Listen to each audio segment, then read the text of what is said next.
Man is an interesting character for us. We've done Spider-Man, we've done X-Men, we've done superpowers. Many of the Marvel properties have long histories in Hollywood. Iron Man was at least at Fox and New Line before coming back to us. And for whatever reason, you know, the time wasn't right.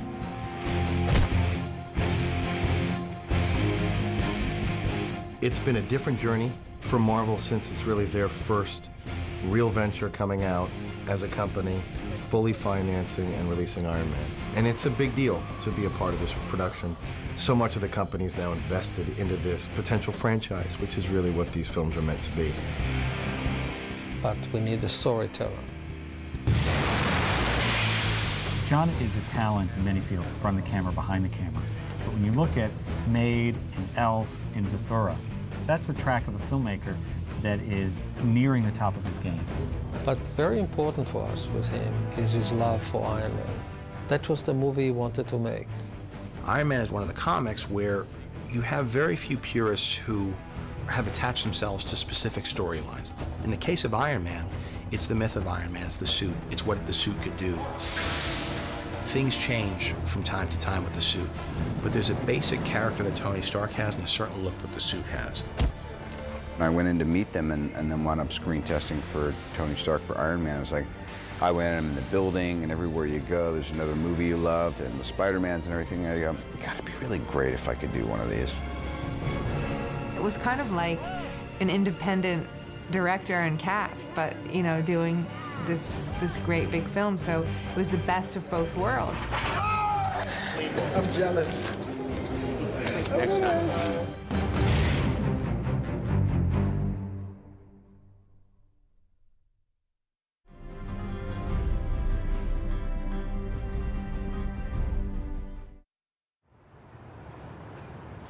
This is the part of the Marvel offices that they gave us for Iron Man pre-production.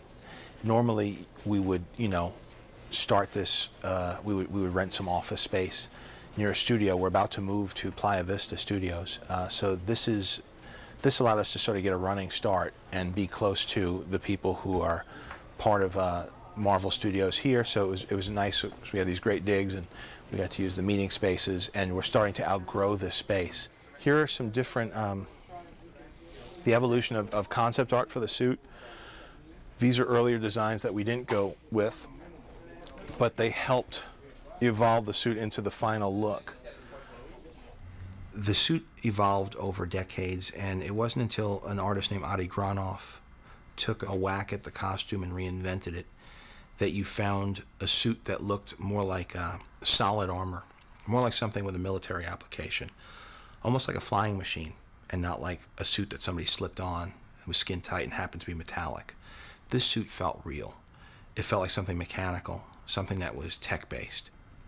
And that was the image that I gravitated towards from the whole packet of 40 years of Iron Man images that was given to me. The suit for the movie is completely different. In my artwork, I try to make things appear functional, but they're not functional because there isn't a real person inside.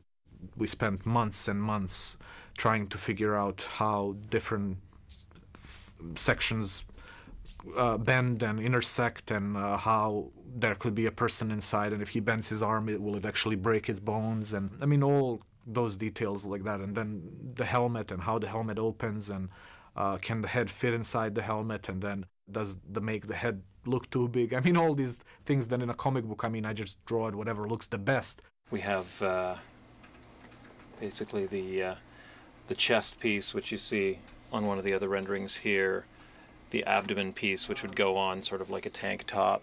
You have the boxer shorts sort of area, and then the leg. And the whole idea is to make each of these components expand so that you can just slip into them as one big piece, and then as you put them on, they would collapse and end up snug on the leg. Here's Ryan working on some keyframe work from the movie of Tony Stark first waking up in captivity.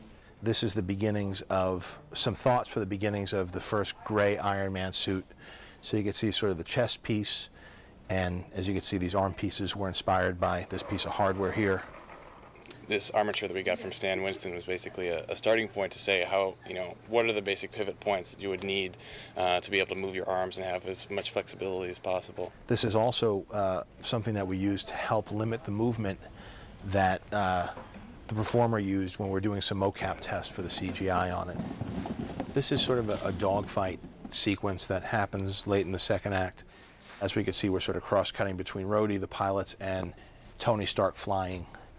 And these have been color-coded and worked on and photocopied because this is part of what was used to be input into the animatic. This was all input into the computer and animated, and you're able to watch it like you would a movie. I think very early on, John had a very compelling vision for how he wanted to cover the Iron Man action stuff. He wanted to shoot it like we took the Iron Man suit, turned it on, and basically we're flying beside it in a helicopter, and that's how we got Iron Man on camera.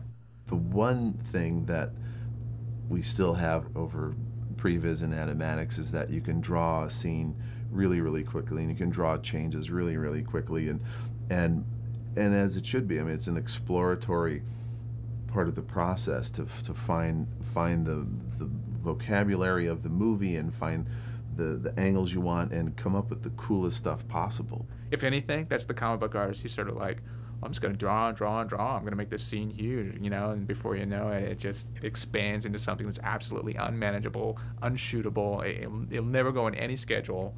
But what you can do from that is take the things in it that you respond to, and that's what John did. So this is what I was hoping would be my office, but they made an appeal to me that this was the biggest room, so we need a room for all the previs crew. So you have animators, CAD artists, everybody who is involved with taking what we did on the storyboards and translating it into a 3D animation. There are certain shots, like this is a really successful shot here. We like this one a lot. His little lights come on, his flying lights. They're coming into the Santa Monica Pier. Some of these are a little bit too quick, some of them are a little bit off. The flow is pretty good, but once we refine it in the previs, it will then translate pretty much one for one with the final film. We've seen flying in so many movies, especially through buildings in New York City. We wanted to put this one on the West Coast, where flight sort of began, where you sort of had Hughes aircraft, and sort of keep the tradition of him being a Howard Hughes type character alive. I really like this one, how he's flying over all the buildings. Really feels like you're flying up into space, into the stars. That's really cool. So when we're done with this, it'll actually, hopefully, translate into the actual movie. And we'll be able to watch some finished film while we're working on the movie and show it to the actors and the crew for morale. That's really great. And the camera shake is pretty strong. That's really good. See, this is exciting. This gives me goosebumps. You're not even fighting a bad guy here. All you're doing is really flying through the air. As I was talking to the people doing the previs, the artists, the storyboard artists, the animatics, it was about how do you really viscerally make you feel as though you're flying? We've all dreamt about flying. How exciting is one of those dreams? It's never boring. I think just the feeling of flying for the first time in a movie like this, if you handle it right, should give you chills. Just seeing him fly, really feeling like you're flying with him, if you cover it the right way, shoot it the right way, and present it to the audience in the right way, it should be an emotional experience. And then when you fight the bad guy, even more fun. But don't blow past that stuff. What's it really like? What would it really be like to get in a suit that could fly? It would be a life-changing experience. Don't lose sight of that. You're making a movie. And movies are about emotion. They're about allowing the audience to experience something they can't in real life. But let them experience it in a real way. And that's the hope. The hope is to ground this thing in reality wherever we can, because it's so superhuman. These heroes are so larger than life that any opportunity we could find to sort of screw it down to reality, we would be hard-pressed to make a movie without taking advantage of those opportunities that you would really feel something about.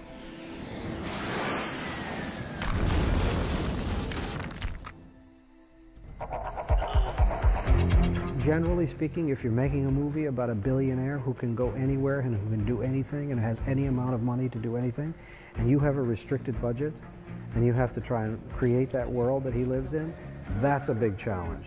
He doesn't just have the G5, he has like the 737 private plane. You know, everything is elevated with him. It's not just a house, it's an insane mansion on the bluff in Malibu on a cliff. And so there was a lot of fun in designing, location scouting, casting, shooting. You get to play a little bit of fantasy because when you think you've got something that's enough, you amp it up more. When we were looking for a place to film, you know, there were a lot of possibilities. Marvel doesn't have its own lot yet. Maybe someday they will. And so we're looking for stage space that was large enough and in the Los Angeles area. And one of the places where a lot of films have shot is here at Playa Vista. And we thought it was really cool because this was the place that the Spruce Goose was originally built. It was Howard Hughes's old assembly factory and his headquarters for some time. You know, it wasn't lost on us that the legacy of Howard Hughes was, you know, sort of alive and well here. And Tony Stark is a little bit of the heir to the throne of the Howard Hughes reputation. You know, for so long, the divisions were kept very separate. The film division out in Hollywood, which really was producing the films with other studios, was kept very, was separate from the publishing division where they make the comics, was kept separate from the animation division. And it was important to me to bring all those divisions together. So there's multiple chambers, obviously, to this thing for the escape sequence. Marvel Films invited a bunch of us out. You know, myself, Joe Quesada, Axel Alonso, our big editor brain trust, and a number of our key creators. It was a great thing even just to go out and be asked and to walk around the half-finished sets and see all the pre-production design. And, you know, it really makes you feel, just as a guy working at Marvel, that this really is our movie as opposed to a movie. Is it too much of a shift to ask that he feels that he's fallen short of what his father's ideology I think that's what we're beginning to imply, and we should imply further with either his alcoholism, his tardiness, his womanizing. Working in the comics for so long, and sometimes watching the movies and going, that wasn't quite right if they just stayed a little closer to the source material. So part of our being there was saying, guys, how far are we away from the source material? How do we steer it back? Is it okay to steer away this way? And how do we just make this the best possible movie? And I think also for Pepper, she has to realize that the moment that kiss happens, she's the glue in his life. She, you know, without him, the whole thing derailed. We had two great writing teams on this film. Art Markham and Matt Holloway came on and did some early drafts for us and continued throughout the process on and off. And Mark Fergus and Hawk Otsby came on board as well. They had worked with John on a film he had developed at another studio. It didn't end up moving forward. Marvel Comics has been really fantastic about giving us the whole history, teaching us everything we could ever want to know about the characters, and then saying, you know, feel free to explore around those parameters. Yeah, when you see Zathura, you'll love this right there. We made a decision early to go with Stan Winston Studios to design with us the Iron Man suits. That's going to be too kicky. Yeah. And that's too matty. I like the brush feeling. Yeah, this is kind of I'd like to say, gosh, everybody was just clamoring after us to do Iron Man, but the fact of the matter is that the minute we heard that Iron Man was being made, we went after it. We're all Iron Man fans. It was like the perfect thing for the studio. So we went after the show, and at just about the time that Jon Favreau was signed to actually direct it was when we took our first meeting with Marvel, and John was in that meeting. This particular film was a little bit more interesting because there was already a design idea or a series of design ideas in place. They had conceptual drawings of Iron Man that fit a certain body proportion and a certain body type. So we had to inherit those and then bring them into our world and make them function. The big challenge was the fact that they hadn't cast anyone to be Iron Man. And here it is. Here's the final. And that's what we come to. Here it is. Yeah. That's what we get for the amount we have to spend.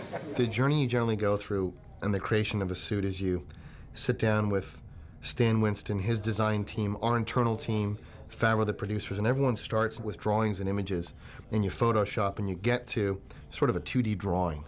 like a color drawing that you can hang up. That then gets moved to a modeling stage, to a 3D model, so you see a quick time of a model that turns. Then that goes to a clay maker, and then you see the first clay made of it, and it's something tangible now that you can touch and you can spin. And we're convinced that a human head would actually fit in this thing, right? The ears are right up inside, right up against the... It's exciting. This is when you really get a sense of the movie coming together, when you start to see this. It's a bigger leap in some ways to go from an idea to this than to go from this to the actual movie. And then there's generally a maquette that's made, which is a miniature desktop model of it, and it might be only 2 feet tall. It's a work in progress, but it's coming along. That's great. Obviously, we don't have the wardrobe when we get with help. And then you wait, and you know the next step is the suit. And it's the full-size, shootable, physical suit that a person's going to get into. I've never made a movie of this size before or of this genre. I've always been a fan, but it's a daunting undertaking. The day I knew everything was going to be okay was the day that Robert Downey Jr. was attached to play Iron Man. That is gorgeous. What Kevin's going to do, and they're going to take a cast of your foot so that it's a very low relief strap. Stan Winston's reputation and Shane, the guys on that team, I've worked with them before. Every time you go into their shop, you go, oh my God, and they did that, and they did that, and AI, and this and that. And you see a history of films that I grew up on. The reason that I'm playing Tony Stark, the reason that I'm involved in Iron Man, the reason that I'm so excited is I'm crazy about movies. That's why I wanted to become an actor. That's why I could cry watching Chud, Cannibalistic Humanoid Underground Dwellers. I buy into movies. I love it. I see The Fly. I don't care if that's Jeff Goldblum going, you know, I'm like, I'm in it. They're transporting. The Fly's dying. I mean, I'm a sucker for this stuff. Yeah, again, I'm just thrilled to land another gig with you. That's cool. Me too, man. Yeah. The best thing I can tell you about me is ultimately I just don't do anything. Well, I'm sick. I'm out of here. All right. Later. Get a good night. Stan, thanks. Good to see you, Rob. Okay. I'll see you soon. I walk in like a fan because I say it humbly because I really don't do it. I did it when I started. Now I oversee it. Shane oversees it. Everybody. I just enjoy it. I come in and it's easy for me to say, wow, that's cool. Do more of that. You know, make sure my name is on the screen. How many gags are you doing? We're going to do the inclined one. Yeah. After this one, but this one right now you're more upright. We're just going to do a small blender section. Hey, I don't like my little tummy there. I'm not doing all this core work for nothing. That's all I'm saying. Behold the mass. I'm beholding. The we could hold off on this part.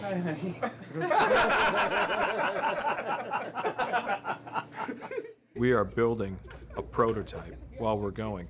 We've never built an Iron Man suit before. Dude, you're zooming in on my hammer right now, aren't you? He's up on the what hammer. Kind of twisted parlor games going down here? And so you're given a launching gun, and then you have to hit the finish mark with the suit done. So it's not like we are ever able to kind of make one and then scrap it and make another one and make improvements and scrap that. And we have to actually work it all out and deliver at the time we're supposed to. John, don't. Johnny. Faster!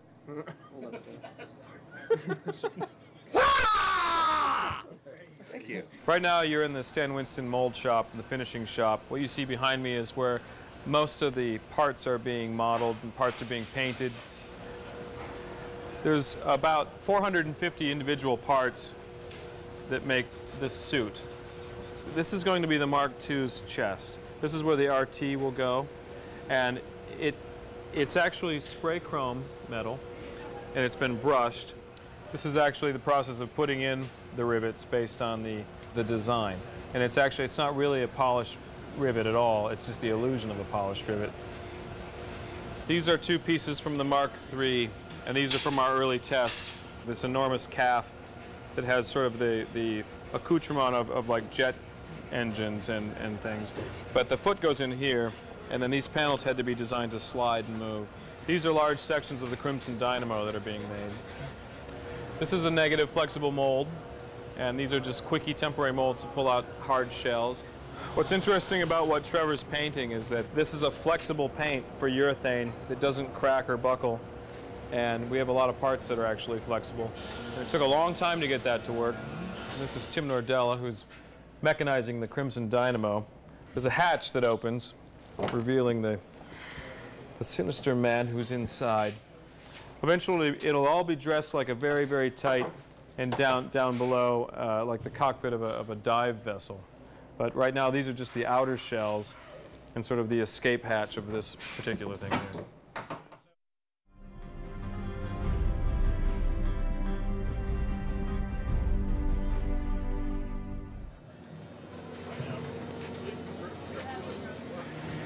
When you work with someone like Stan Winston's company, so far, this is John and my second film with them. It's still a pretty magical experience when that suit's first rolled out.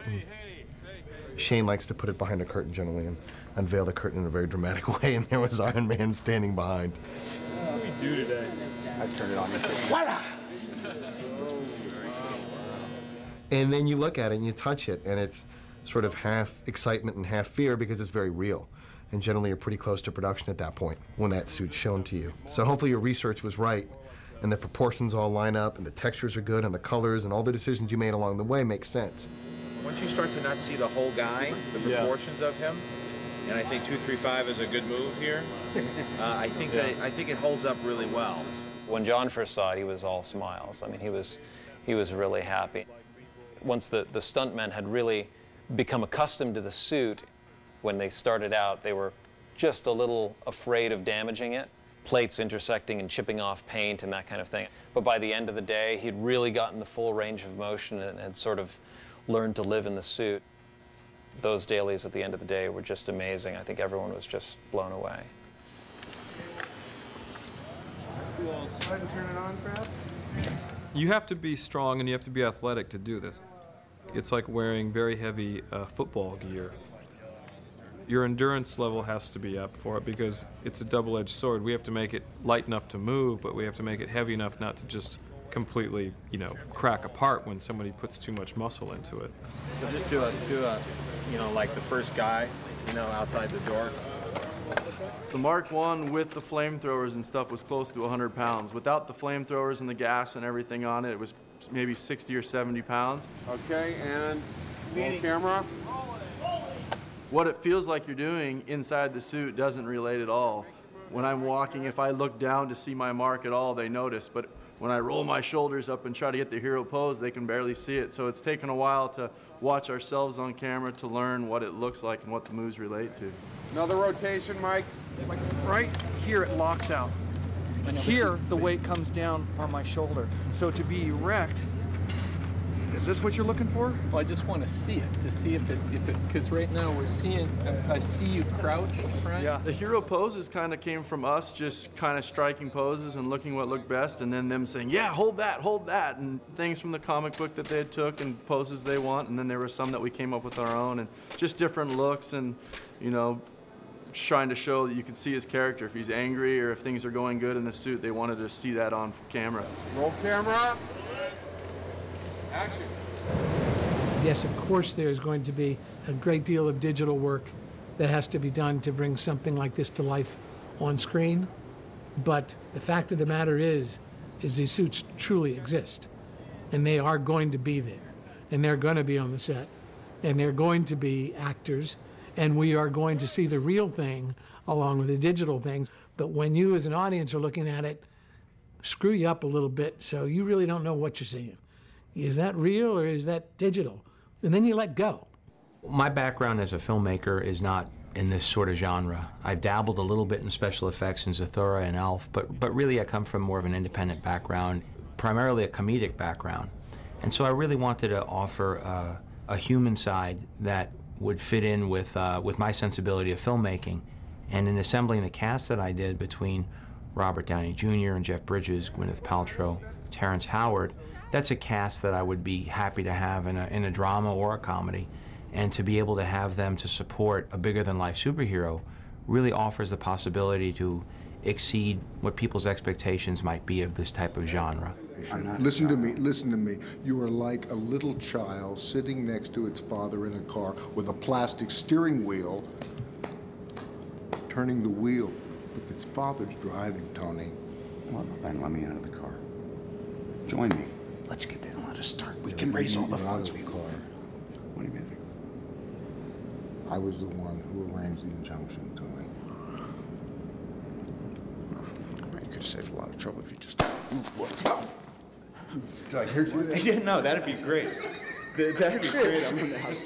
I think it was my manager, David Schiff, was very excited about this project. He was telling me about Iron Man. And I said, oh, who's directing it? He said, Jon Favreau. I said, oh, God, he's such a wonderful director, writer, and actor. I said, he'd be great to work with. And who's playing Iron Man? Robert Downey Jr. So, wow, so that's a pretty good team right there. And he said, keep me posted. This sounds like something I'd like to get involved with. We'll let you warm up a little bit, and then we'll start throwing a little movement into it. Robert's a guy who is very disciplined in his approach to everything he does, and he's really gotten his body and his mind into a very, sort of clear, disciplined state, and that sort of carried over into how he prepared for the role. Wherever the direction is, just point kind of the opposite way, right? Yeah, when you feel it going the other direction, act like you're trying to counter it. Okay, go the other, there you go, just like that. I think he was very aware that he sort of had a burden in this film that he hadn't had before. He could sort of be charming and funny and come in and out of a movie and steal scenes in the past, but now he was sort of an iconic superhero. It's good to eat about 10 minutes before this, right? Oh, yeah.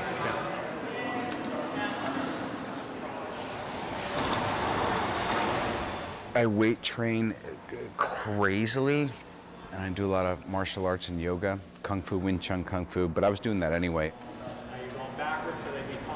About a year ago, I said, I really want to put on some size, which isn't easy when you're in your late 30s, and now I'm 41.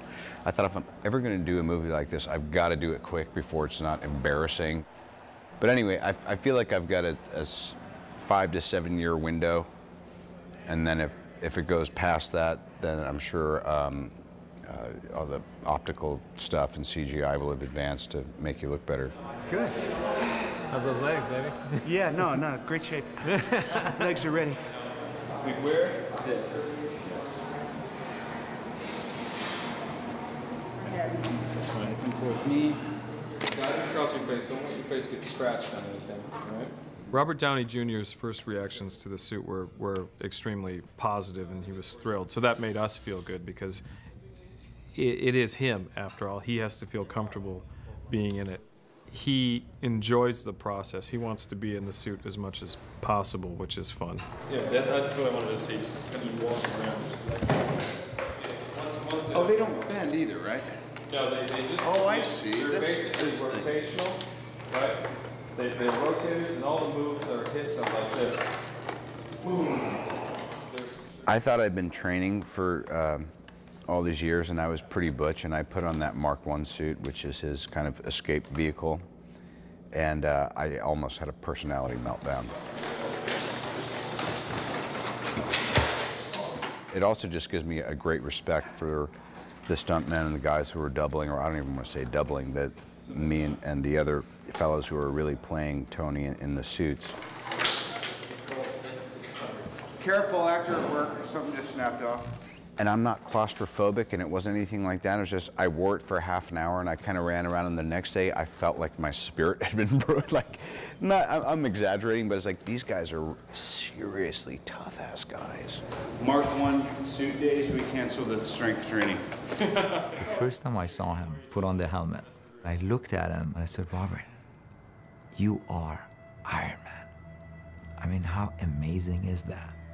For the rest of your life, you are Iron Man. Nobody's gonna take that away from you. And he looks at me and goes, yeah, it's amazing.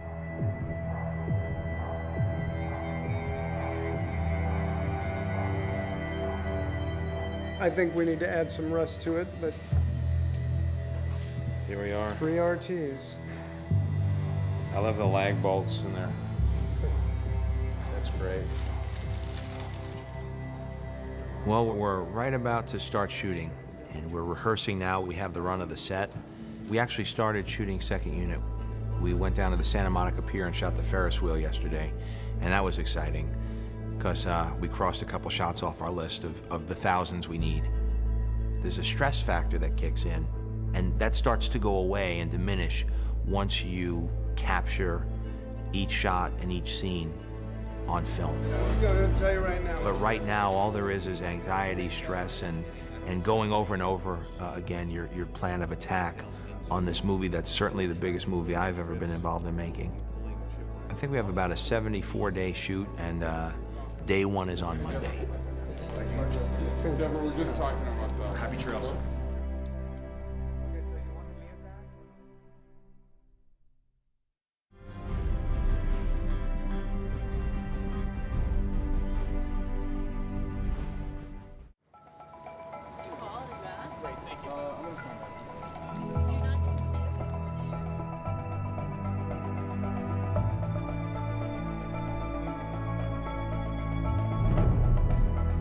Or even really this one, but it'll be with all the details and stuff. There's not a lot of variation of color in there, so if we could do anything just to maybe like little highlights of rust or something like that. Here we go. And roll sound. Sounds good. Hey, Mark. And action. Robert. Robert really wanted to play Tony Stark, and I really wanted him to play Tony Stark. It wasn't the most obvious choice from a studio's point of view. Unfortunately, Marvel is a new studio with a lot of freedom. We weren't dealing with the classic studio system where they have their lists that they generate. There was a lot of freedom to cast the best person for the role, because fortunately with Marvel movies, the image of the superhero is in fact the big draw, the big star. And they've learned that they've had a lot of success in the past when they've hired people who are good, interesting actors and relied upon the name of the brand itself to sort of be the thing that becomes the rallying cry from a commercial standpoint. You then are able to try to make the best movie possible. How dare you refuse the great object of God? You're only alive because of his generosity. You are nothing, nothing! You understand me? People have drawn parallels to the character in his own life, but that wasn't by any means the decision or part of the criteria by which we chose him. He's a tremendous American actor who has an incredible body of work, and I think has the personality of Tony Stark. He has the look that sort of matches with the comic books. There's sort of a childlike quality to Robert. There's an imagination to Robert that is very similar to Tony Stark, who's an inventor. There's a sense of humor to Robert, which Tony shared. There's a confidence. There were just so many qualities as you began to look through the history of the comic books and who Tony Stark was, and really who Robert is as an actor and as a person. That allowed the great Genghis Khan to rule from the Pacific to the Ukraine. The really fun part about the cave set is the dressing inside. What is life like when you're locked up in a room like that for like 2 or 3 months? And Robert, you know, brought a lot of his own personal experience to the cave too, which was fantastic. I mean, he taught us how you make tea in prison with the nice sock, or how you make coffee, and how you play games, you make backgammon sets out of nothing, things like that. With Robert in the Iron Man suit, we tried to keep it at a minimum for him. We'd try and keep it at a partial suit for him so he could do his acting, because it's so restrictive in that suit. And then we would let, you know, ILM fill in those blanks where the suit would be full. Stop. Stop. Stop. Come on. Please get up. Get up. As an actor, I've never gone through a process like this before, because usually you have a written page and you have a definite set idea of what it's going to be like. But we really found Jensen during rehearsals, sitting around the table and just talking. And the fantastic thing about this project has been everybody's been so open. You maybe could shave about 90 seconds off your death would be nice, because it's a little uncomfortable leaning over there. Well, 90 seconds? You heard me. Robert Downey is just he's a jeweler. My girlfriend says, I think you're in love with him or something. Here we go. Ready, and action! This is our last day in here. And I remember when these walls were white and before there was set dressing in. And we were trying to figure out what the heck we're gonna do in here. And it's a really cool feeling and sort of bittersweet, but satisfying when you say it's done. There's no more decisions to be made after 10 months of trying to figure out what we're gonna do. But we started off here, and now coming out of here, I feel like I understand who Tony Stark is more. I think Robert does as well. And hopefully, when this whole sequence is cut together, people will totally buy that Robert is in the Iron Man suit and that he built it, and it makes sense. But you don't know. I mean, now as we just finished, I haven't seen any of the scenes cut yet. But I know that every day's work was really good and really strong, and we did better than what was in the script. So we're just shooting a close-up of Robert because we can, and then we're leaving the set behind for second unit to shoot a lot of action stuff. But this was fun. There's a lot of memories in here.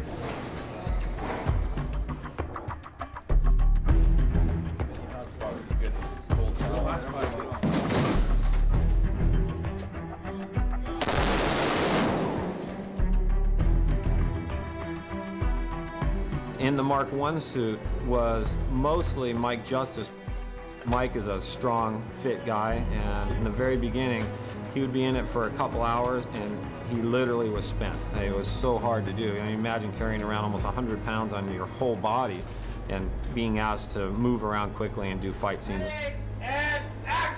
But as he did it more, he got more in shape to do it, and there were days where he was in that suit, 10, 12 hours. At the end of the day, he'd go, man, I feel pretty good.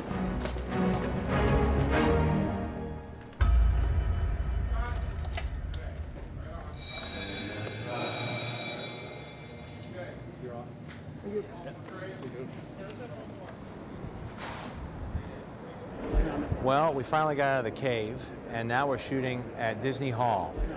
It was designed by architect Frank Gehry. It's a very beautiful space. Should add a nice look to the movie.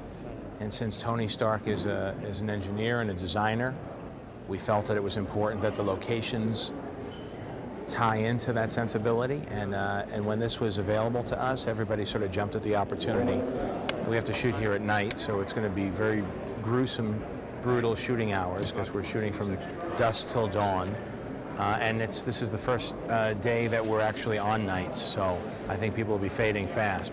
Mr. Stark, I was hoping I could get a reaction from you. How's Panic?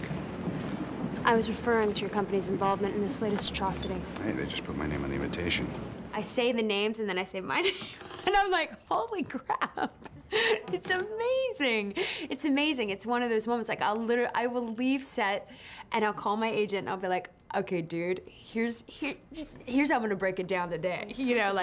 I don't know, a man called Jeff Bridges? Yeah, in a scene with them.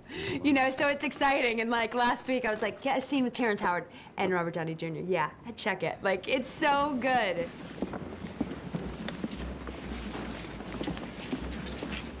Hey, Potts.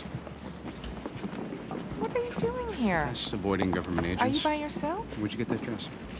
Oh, it was a birthday present from you, actually. Oh, I got great taste. Yes. You, want to dance? Oh, no. All right, Thank you. No. The scene at Disney Hall was my first scene in the film. I had taken quite a lot of time off to be with my children and have babies and everything, so it was kind of intimidating the first scene back to be in this extremely backless dress. It was good that in that first scene that Pepper was kind of nervous and feeling a little bit uncomfortable. I had always wanted to work with Robert. It had been kind of one of my lifelong ambitions. And when I was talking to Robert before I accepted the role, he said, aren't you tired of doing these great little movies that no one sees? Don't you want to be in a movie that people see? And I thought, yeah, that would be fun.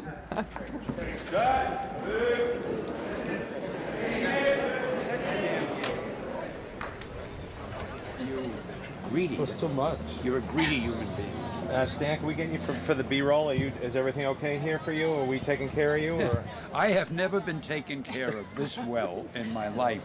I'm just a little bit upset knowing that eventually we're going to have to go on there again and do some acting. Who's the best director of any Marvel movie? Well, not only the best, but as far as I'm concerned, Jon Favreau That's is right. the only Okay. director.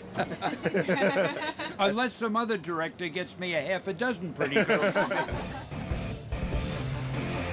Ladies and gentlemen, I invite you to witness the art. Fantastic coconut. We like to keep them a bit wet, as they look even more fantastic.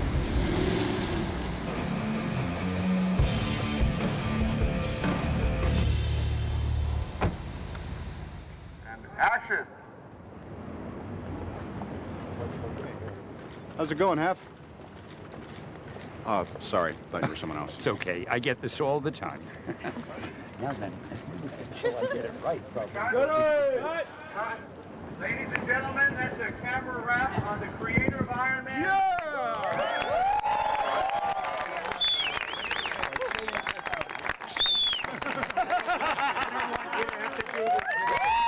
All right, Stan Lee.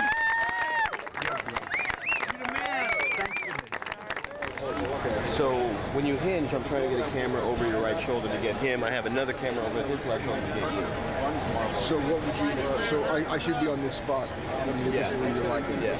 I've never shaved my head. Always wanted to.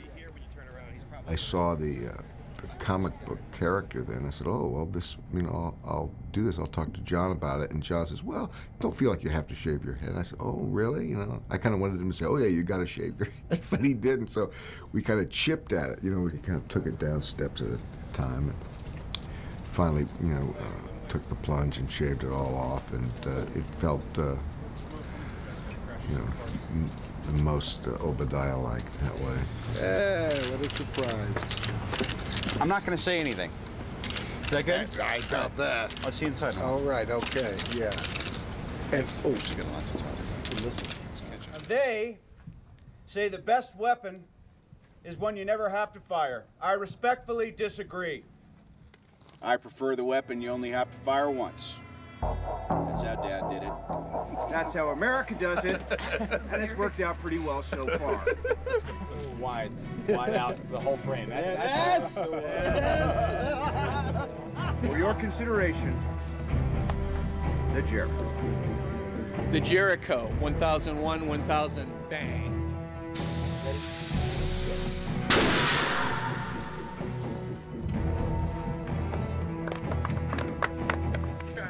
All right. I like the test.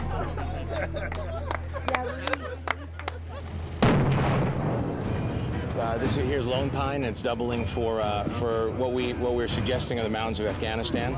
I think they did Gunga Din out here. I know they did a lot of westerns out here. This particular angle works really well for Afghanistan, but if you look different ways, the different rock formations make you feel like you're out in the west. Here we're on protected land, so there are a lot of parameters that we have to observe to shoot here, but the trouble that we went through is well worth it because it really gives you a look like we traveled halfway around the world. When you get to work with the guys at the top of their field, you just go, okay, that thing's gonna blow up in the back of me, and I'm gonna be okay. Or you get hit with like a little frag and everyone runs over because you're like, you know, the star of the movie, and you're like, my God, man, 10 years ago I could have gotten knocked off my ass and have stuff stuck in my skin, and people would be like, all right, back to one. Because if you're not down, then you're not out.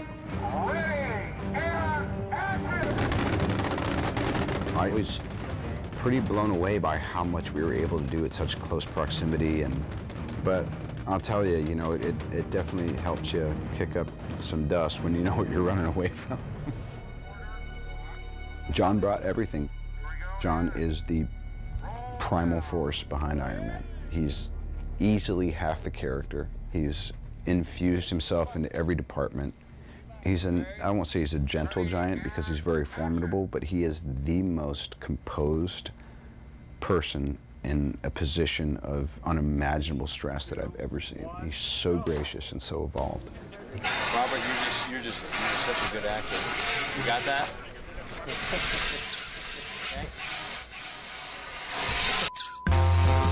That said, he's a pain in my ass.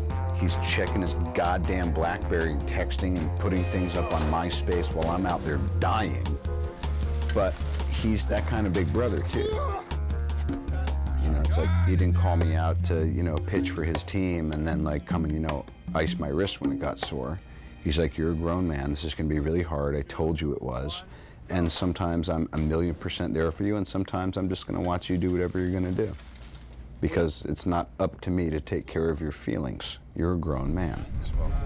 Oh, that's pretty good. Yeah, I tell you. It's pretty good.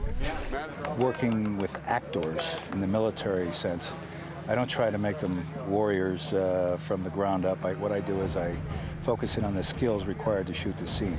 They are actors, after all. They only need to know how it's done, and then as actors, they will pick up on it. I started just pushing down, and, you know, these things are firing like 40 rounds a second. And I'm holding it down, but that will make the barrel very hot. You know, so you have to do it in bursts. And his whole thought was, die, mother, die, mother.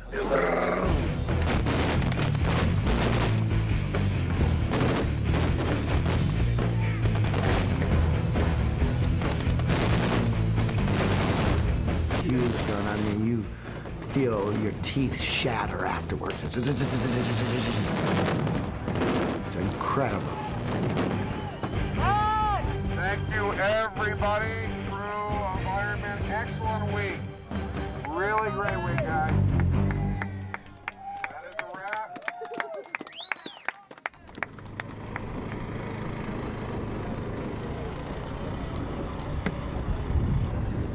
What's on here, Coach? A little windy today. Wasn't like this when we scouted it. We're going to shoot Tony landing in the sand dunes after he escapes from the cave, and then walking through the desert. We got 2 Marine helicopters coming out here. I don't know if we're going to be able to land them. Here we go. Pictures up. It was sandstorming and it was kicking up so hard, and I just remember laying there buried waist deep in all this gear. And I just remember I was inside the helmet, and I just had this great moment of gratitude to kind of the elements and what a privilege it was to be able to be there playing this guy with the caliber of people I was working with. Special effects. We got this. We need 3 cakes to fill all the candles. Light it up. I just said, wow, man, what a cool deal. What a cool suit, what a great crew, what a blast. Yeah. Come on now. Tony Stark.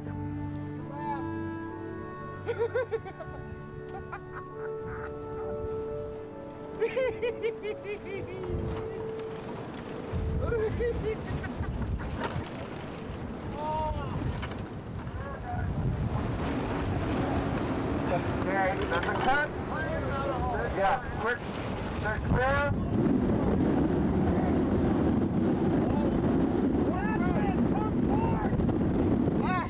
Wardrobe is a boot down there. See you on the next location.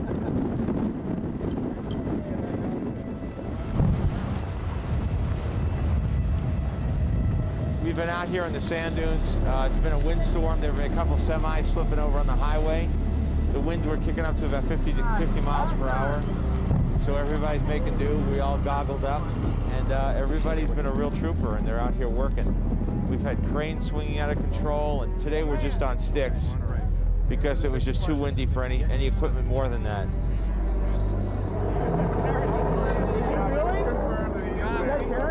The highway's closed. They flew them in. Just a brutal day.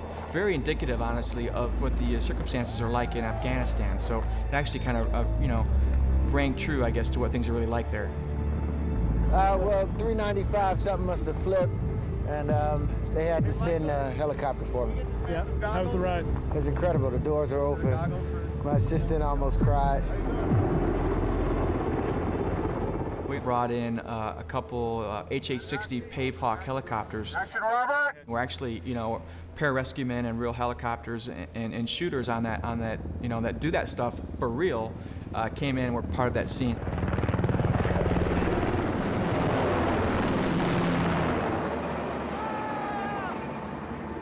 When we get out of that helicopter, the first breath you take in is half filled with sand. And your lungs fill up with it immediately. And the cameras are on you, and we've got 10 minutes to get this whole shot. And you've got to run across the desert. Now, if anybody's ever ran in the sand on the beach, they know how hard that is. Now, imagine running up a sand dune with your lungs half filled with sand. The second day, when Raza recovers the suit, the winds were so violent that we couldn't really use any equipment. And Lou Desposito, our executive producer, was like, you know, let's go to a recover set, as you would if it rained. I felt that all of that wind, that heavy wind, was a very haunting image, and so we put goggles on all the bad guys and wrapped them with scarves so that, you know, to help protect the performers, and also that's really what they would wear, and we just let it play. And as a result, it has such a great visual quality that if you wrote that into a script, you could never really achieve that. You can't put enough Ritter fans in there to make that kind of wind. But when it really lands there in your lap, I think as a director, you have to take advantage of those opportunities. Time for Iron Man to get out of Dodge. This walk of destruction, what is it like being inside that suit, shooting flames with the armor on? How does it feel? It's an awesome feeling. It feels powerful. You're just burning stuff, nothing. You almost have a false sense of security because you really feel super protected by the suit. And the way that the boys over at Stan Winston designed it, I can move pretty well in it for as much as it weighs. And the special effects guys rigged me up, just making me look like a bloody stud so I can flow out some flames. And yeah, it's an awesome feeling. Take a couple of hits, and then, like you know what?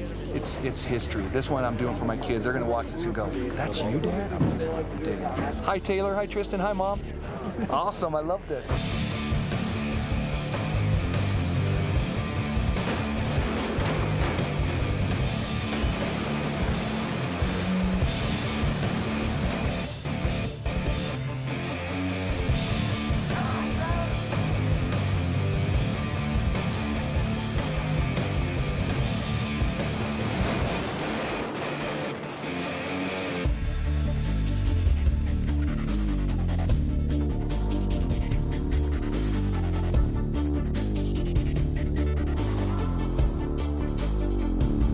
Just from wear and tear, we got a little tear in one of the lines and it spit fuel, which being under pressure kept spraying on my legs, and I ignited.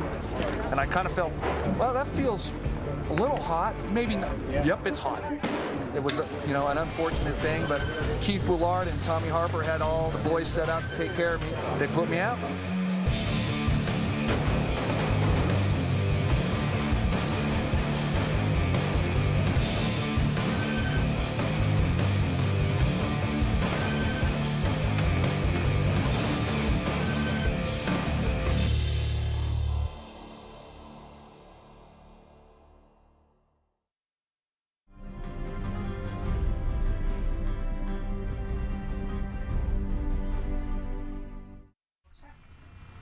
What's going on there, Coach? I'm finding my character. The inner driver? Yes. What are you doing today? Playing Happy Hogan. At the time, it seemed like a good idea. Let's try to make my hair look like how it looks in the comics. This is it. This is what you get. It's not too dissimilar to your regular haircut. Is it not? Just straight instead of curly. We're gonna put a little product in here and straighten it out.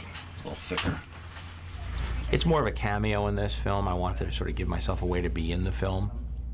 As a director of a big movie, there isn't really a lot of latitude to do much of a performance, but I was able to sort of weave my way in and out of scenes.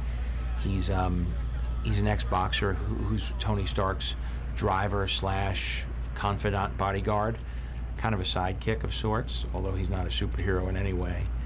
And he doesn't crack a smile, and so he ironically is given the name Happy. And it's more for the comic book fans to see that, you know, we're sort of trying you know, in a way to incorporate as much of the source material as we could, being that this is the first Marvel movie made for Marvel fans. So here it is. This is it. This is Happy Hogan. I hope the fans like it. You like it, Pete? It's great. I really do. The real reason I'm doing this, I just broke it to Gwyneth that I marry her. Edwards Air Force Base is here about 70 miles northeast of Los Angeles, and John wanted to include Edwards Air Force Base in the story specifically just because it has such a proud heritage of flight tests. And they really wanted to tie that into sort of the research and development aspects of Stark Enterprises. So we did a lot of filming there. We shot there for 3 days. We shot on a C-17 cargo plane. We brought in an F-22 and a Global Hawk as set dressing. And we used about 300 airmen and actually Marines as well as extras. So you've got first look, one shot, one kill. We're at the merge even before they know we're there.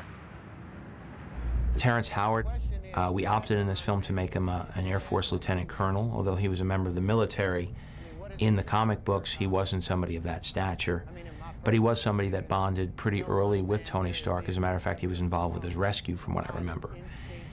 We tried to incorporate that into the film in a way as sort of an homage to the books, but we really wanted to flesh out the character even more. And Rhodey becomes War Machine if you follow the course of the books. And as we sort of look forward to see this as a chapter in a series of films, if we could be so lucky, I think that following Terrence Howard as he becomes a superhero in his own right is something that I'm really curious and interested in. That lovely lady you woke up with, what was his name? I think it was Ivan. No, it was your sister. Right.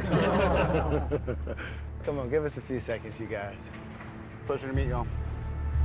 Soon after that shoot, those guys cycled over to Afghanistan. So no joke, those are really tough guys, and they get a real tough job to do. And it was really nice to see Terrence and John and Robert interact with them and just be really just humbled by what a tough job those guys got and what real pros they are.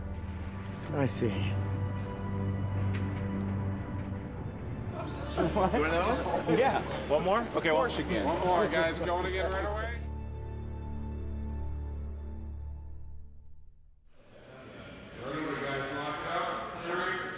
The workshop was always the most important set for me. It was the space that was going to tell you before he got captured and builds the Mark I suit that he's a guy who likes fabricating, he likes working with his hands. We have him working on a 32 Ford that we show in a picture that he's working with his dad on. And it just shows that he's a bit of a gearhead. He's a guy who, not only is he a genius as far as design goes, but he actually has a hands-on knowledge of how to build things. And he's an inventor, but the type of inventor who doesn't just work with a pencil. That was important to make that leap so that it didn't just jump into fantasy land when he was in a cave and builds this suit. That he makes a breakthrough that was inevitable because he has a mind that is capable of these kind of realizations. So we put together a shop that would be any car builder's dream. We have everything from old English wheels that look like they were passed down from generation to generation. Maybe they were his dad's that were passed down. And then you also have like CNC machines that are sort of state-of-the-art, you know, or plasma cutters. And everything we figured was tied in and automated to the brain of the house. So I wanted to create a real mix of high-tech and low-tech. Why are you hustling me out here? Where are you going? You have plans? Yes, as a matter of fact, I do.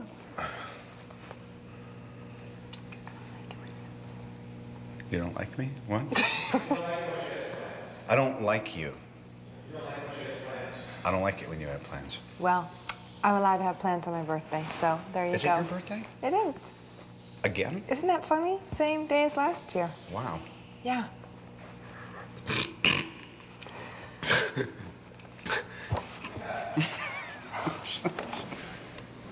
Yeah, there it is. Thank you. Hold up. You're probably feeling coolness. Unless it, I was definitely not a comic book reader, but my brother was, so I Pictures up. I grew up with Marvel Comics around the house, and my brother had Spider-Man underoos and Spider-Man sheets and Spider-Man everything from a very young age, and he was definitely into comic books, so I was exposed to it, although, you know, I'm a girl, let's face it, so. You feel it? You feel the wine? Oh, Okay. Puss! Okay, don't worry about It's not pus, it's an organic plasmic discharge from the device. It's not from my body. Oh, it smells. It's basically making a very tall upside down U. I'm a huge military channel and Sergeant Rock. I mean, so superheroes are great. Superheroes who manufacture weapons and then build one that they wear and use, to me, is just a complete nerdgasm. Now we're ready. I think the band's ready to go on. So without further ado, I present Robert Downey Jr. and the Boot Brigade. In an origin story of a superhero, you have certain responsibilities, one of which is, showing how the hero came to be. And it takes a lot out of a movie to have that kind of burden. But what it gives you is the opportunity to allow the audience to sort of become the hero with the hero. And I have the most fun as a viewer when I see the learning curve of a hero. There's a tendency to want to just go right for the fighting and right for the action. But I know my favorite part of the first Spider-Man film was watching him come to terms with his powers, learn how to swing from his webs. And I referred back to a lot as we met and went to pre-production meetings talking about what the set pieces would be. I thought you said you were done making weapons. It is. This is a flight stabilizer. It's completely harmless. 2, 1,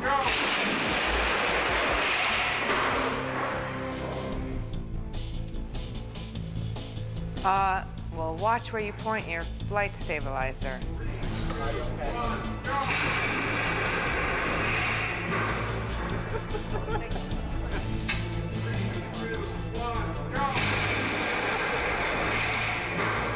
It's really dangerous. I like the guy that he's probably just as likely to kill himself trying to save people as he is to do the right thing.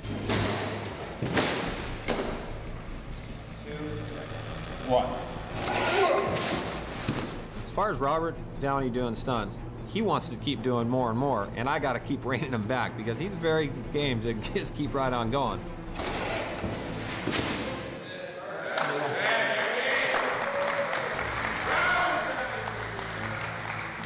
Following him while he's going. So when he hits the wall and falls down, there could be like a beat of no movement, and it's just punctuated by the blacks. Because it's a timing thing, so.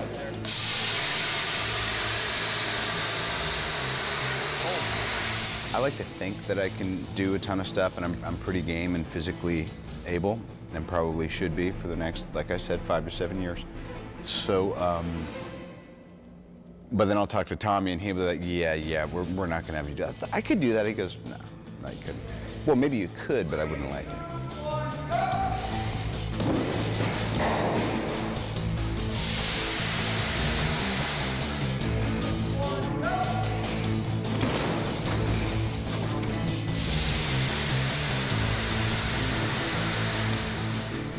It still hurts, but it hurts every day. Getting up looking like this. It hurts in here, emotionally. But I'm doing better. I'm doing better. Can I go now?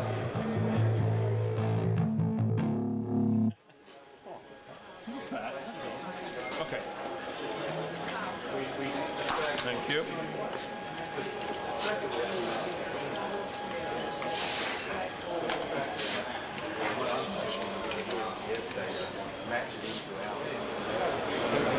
We're about to do Tony Stark experimenting with the combination of boots and gauntlets. This is his first successful flight in his workshop. Robert here has done a lot of training on this wire rig, and the tests we've done were pretty successful.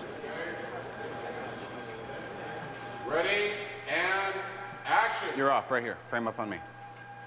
Good. Day 11, test 37, configuration 2.0. For lack of a better option, dummy is still on fire. Safety, if you douse me prematurely, I swear to God, I will donate you. You'll be at a city college. All right, we're gonna start off really nice and easy. Don't talk when I'm talking. 1% capacity in 3, 2, 1. Nice. 3, 2, 1, drop. Great. Steady. I've done wire work both as an actor and as a director in the past. I think people have been seeing wire work for so long that Whether consciously or subconsciously, they could tell where the pick points are, they could tell where the wires are attached, and even if you use, computers to paint everything out, there's something about the physics of it that is unconvincing to me. And I was very skeptical if we could use it at all or if we'd take the audience out of the movie. What we did was we developed a way by which the character was picked or supported by his feet. So he wasn't being suspended by his center of gravity or his hips or his back, as is usually done in these films. Hey, sorry. Clean up later. His feet are supporting his weight. So it actually looks like he's being supported by the blast of the repulsors in the bottom of his boots.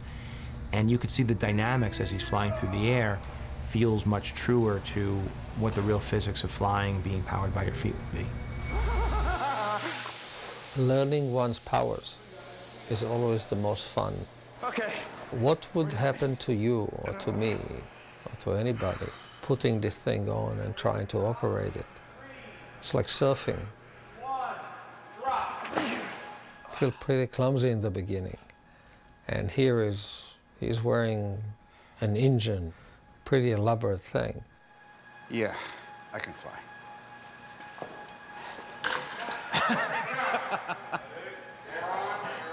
Oh, man.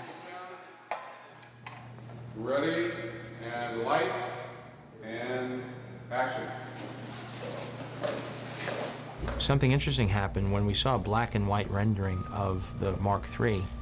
It looked kind of silver, and that started our wheels turning, and then we sort of backed into the design of the Mark II, which is sort of a chromed aircraft aluminum sheet metal looking prototype version of the Mark III. And then we started incorporating exposed rivets, and because of the wonderful finishes that they were able to create through the chroming process and nickel plating process over at Stan Winston, it really has a very unique look, and that's something different from anything you've seen in the books before.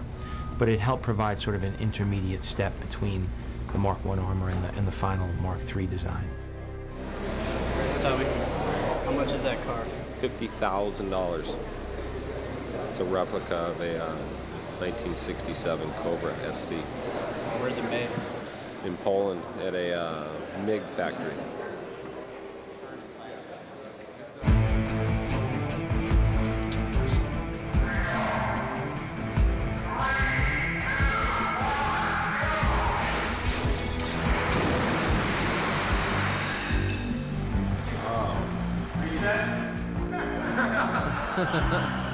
That brings a tear to my eye. If you like cars at all, that hurts.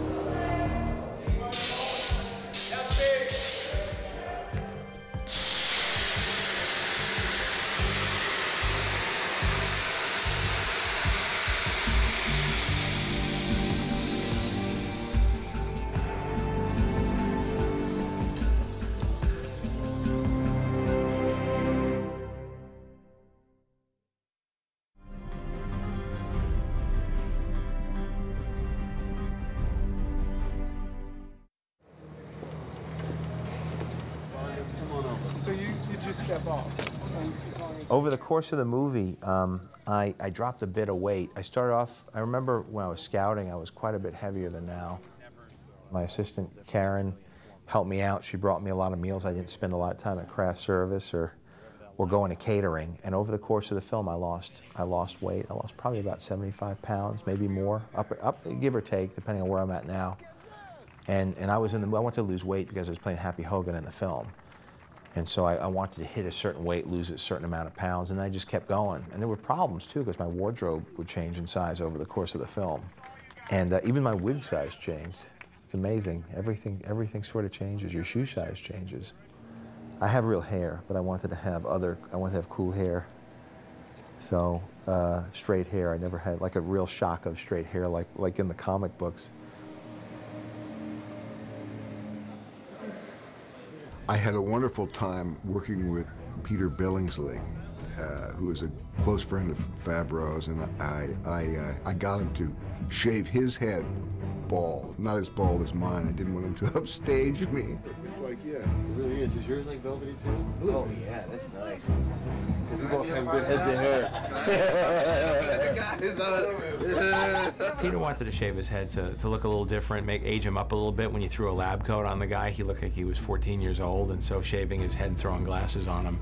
and growing a mustache gave him a little bit more of a distinguished look.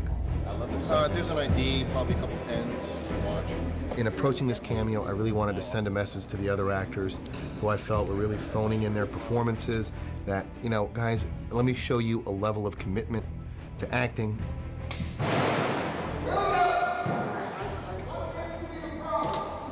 The camaraderie that John nurtures on a set is to ad-lib.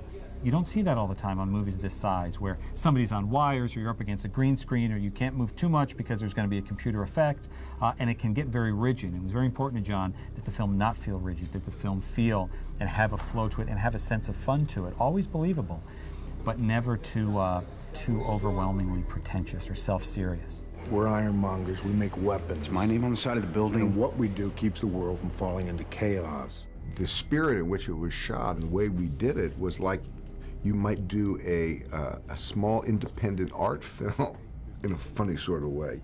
I think you're just now towards the end of the movie. I think we're just starting to kind of get up to speed and start to kind of relax and have faith in this process that the way we do it. Each time we would do one of these scenes, there would be a great sense of relief, like, man, oh, we got through that one, we pulled it out, you know, how did we do it? This technology, it comes along once in a generation. And it's a gift.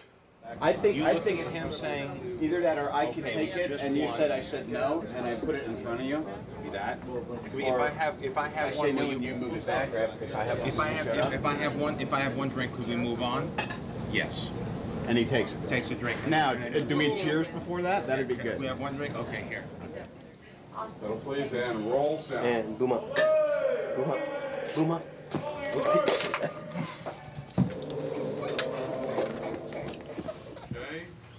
Ready and action. Honey, I hate it when we fight. Good morning, Mr. Stark. I'm not mad. I'm just I said I was indifferent. sorry. Thanks. I don't want to hear you. What more You do you don't need than an respect apology? yourself. I definitely know you don't respect me. John recognizes that the script is a skeleton. The comic book is a skeleton. You know, what we are creating is real life, so he allows it to grow and to improv and to become something alive and three-dimensional. I want to be fresh. Okay? I know what I'm doing. I live for this. This is business travel. I don't got a throttle between my legs going, you know hopping Just from do what you want to do. Just leave me alone. Join me. One drink. To business. I said no. To the future. To the Air Force. Will it get you to shut up? The look of the film is something that you know, is as much a part of the franchise as the character himself. And as a director, it's one of the elements that you have a lot of control over. Maybe she does one move and then Sarah can come in and do it. I'm not a cinematographer. I wouldn't know how to light a scene as a cinematographer or a gaffer. I have a lot of respect for what they do. But I do understand a look that I like. And in hiring Matty Libatique, who I've been wanting to work with for a while, and I've been a fan of his since his much smaller films, he brings a certain style to it, a certain grittiness, and he's also able to give it a big movie look. And he understands how much a priority reality is, and how the challenge for this movie was to ground it in reality, because it's such a fantastic story, such a fantastic character, that your job as a director is to make it personal. Welcome home, Mr. Stark. Thanks, Jarvis. It's been a long time. Yeah. You know, there are two ways to go. One is just to create a spectacle that people could, you know, munch popcorn and ogle at and enjoy, and that certainly is a lucrative proposition. But as a filmmaker who's going to be working on this thing for 2 years, and possibly other films to come, it's important for me to have an aspect to it that I could really buy into beyond just being a trifle, you know, being just a treat for the audience. You also want to do something where you're telling a story and maybe speaking to something and going for something a little bit more. And the way Matty lights and the way that Mike Riva designs the sets, it brings reality to it. Sir, you have 1,713 new voice messages, including 3 from the Mandarin. About the time that we cast Robert Downey Jr., I was thinking about the house and trying to figure out what kind of design it should be. And even though we had decided on this kind of angular, flat, metallic, hard-edged look, the idea that Robert Downey Jr. he comes with a certain vulnerability with him, and it may sound strange, but we redesigned the notion of the house after casting him. I thought that he would be more suitable in something that architecturally mirrored who he was, a little softer inside, a little bit more susceptible, a little more vulnerable. There was a certain vulnerability about him, so I thought round is nice, and it's more elegant, and it just seemed a little bit more womb-like.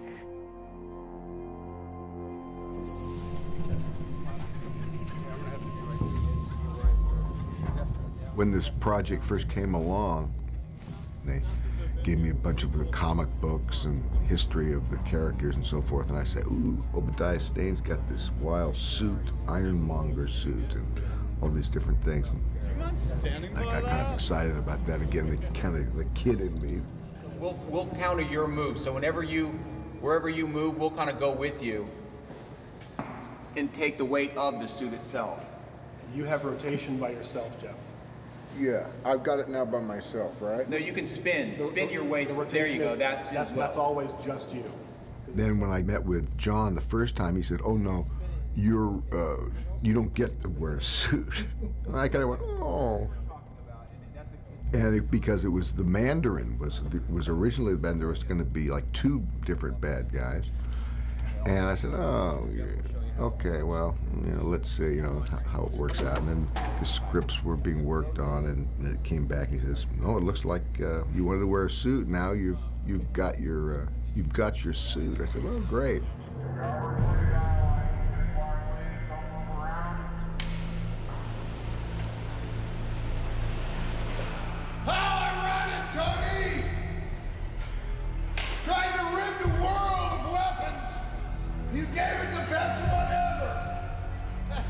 And now, I'm gonna kill you with it.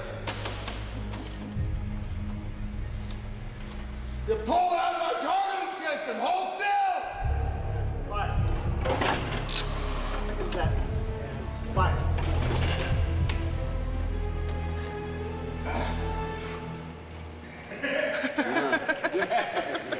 The gun.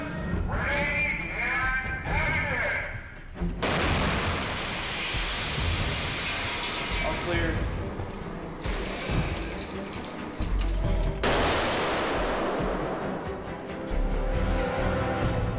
I think it was the most strange for Gwyneth, who, although she had worked on a green screen show, Sky Captain, she never really worked on an effects show.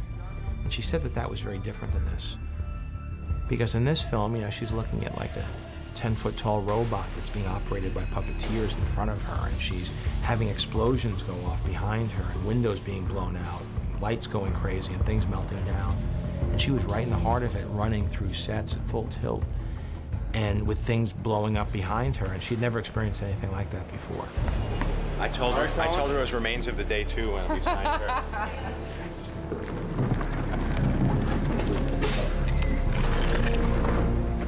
When I did Sky Captain, that was very surreal because there was literally nothing. There was nothing practical. There were no props and no sets. And that was just sort of like doing experimental theater or something, off Broadway, because you were just in a room with some actors. And this, I was so used to working with actors and real sets that when they said, okay, now like a big monster's coming out of the ground, then I felt like, oh my God, this is so silly. And John said, oh, don't worry, so I just thought, right, well, you just have to really go for it. And cut. Very good. 1, 2, 3. 1, 2, 3. Bye-bye.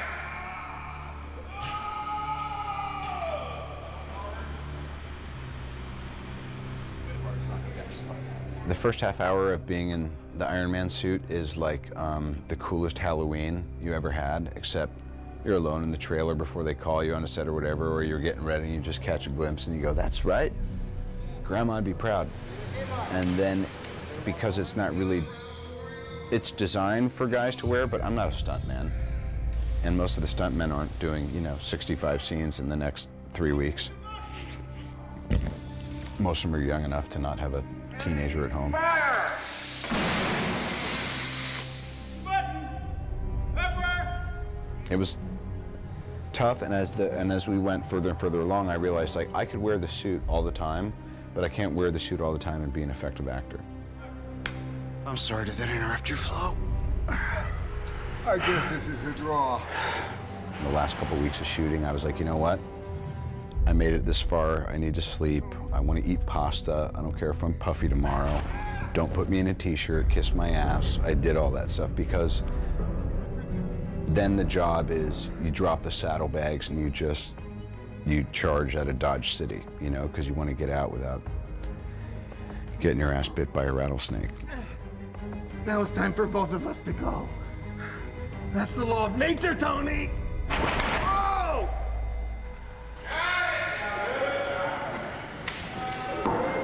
Ladies and gentlemen, on to Las Vegas. That is a wrap. Thank you, everybody. Here we are out in front of Caesar's Palace, the third movie I've done here. And we're exhausted. We're doing a death split, which means you start at midnight and go into the next day. We tried to turn around. Everybody stayed up as late as they could, gambling and partying last night, and tried to sleep all day. I, for one, was not able to sleep all day, and I have to act and direct today. So this could all go to hell in a handbasket on our last day of principal photography. But here we are. This is the big finish line. We always knew that if we got here, we'd be in good shape. So it's a bit of a celebration. It's going to be a fun scene. We're going to start outside, then go inside, and here he is, Tony Starks. Tony Stark. I was just saying, we don't need sleep. We got talent. That's right. Work it, work it, work it. I'm just so proud of everybody and satisfied and the whole deal. I mean, in my psyche right now, it's that thing of like someone was saying the last day of high school and, you know, you kind of just can't wait to throw your hat up, but then you're like, what am I going to do with the rest of my life? And I just remember last, you know, October, November, and meeting John regarding this, and then screen testing, and then pre-production. To me, like most of us were burnt by the time pre-production was done because we prepped ourselves into a tizzy. And then there's starting in the first 2 weeks in the cave, and then going to Lone Pine, and then it was Air Force Base. I mean, it's the problematic thing of looking at a schedule, or looking at what anyone looking at what their life is for the next 3 months. It's like, this can't be done. Thank you, everybody. That is a wrap. You know, every movie has its trials and tribulations. We did encounter a snowstorm in the middle of a desert in the cave scene, which was very odd. We did have sets that blew away and blew down, but it actually, the movie gods were with us most of the time.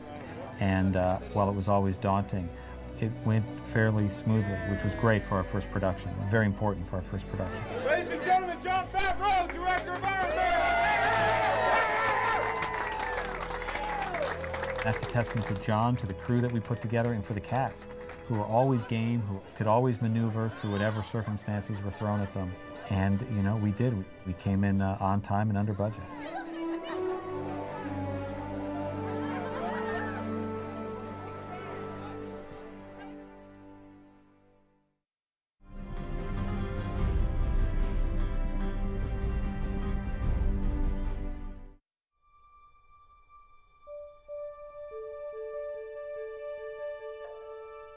Okay, so take a look at this this. is a conference. Take a look at this. Take a look at this.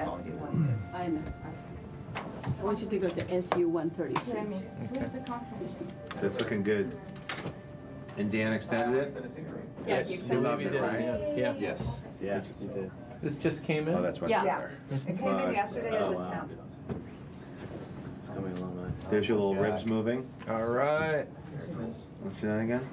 Let's put up the expensive cropper. There's those. That actually does help a lot, John. That little rib event.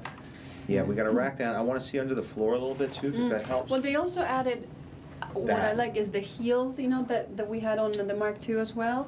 They added it here, which we didn't have in the other version, and that's very cool. The thing I think that makes the biggest difference is they have the arm actually operating the screw. Yeah, I think And that one too. There's one on the right there. Yeah. Yeah. As we go up, just take it a few frames forward. That thing's coming off of there. I almost want that to linger a little bit more so we see that. It's almost happening out of The frame. gantry arm? It is happening on the frame. So we should just delay that when that piece comes out. If we could delay that event. Because it closes as soon as we're on it. Yeah, it's because there's something right at the beginning. You want something sort of in the middle to go, so you just go, yeah, the party started. But it's definitely cool. It's definitely going in the right It's place. much better, and that actually helps a lot with those little flippies. All right, anything else to look at? I think it's pretty bad. What's that? Is that where we get out? I thought it was longer. Why is it trimmed so short? Yeah, it's on the step. It's on the step. That looks like it's very short. I felt some of what was cool about it was that There's a wide on the people. Yeah, he walks out. Okay. I am in the mocap suit in this. This is a shot we were trying to get the first reveal right. He moves a little How's too much that? like Happy Hogan. So you have it in the cut there? Look at them now.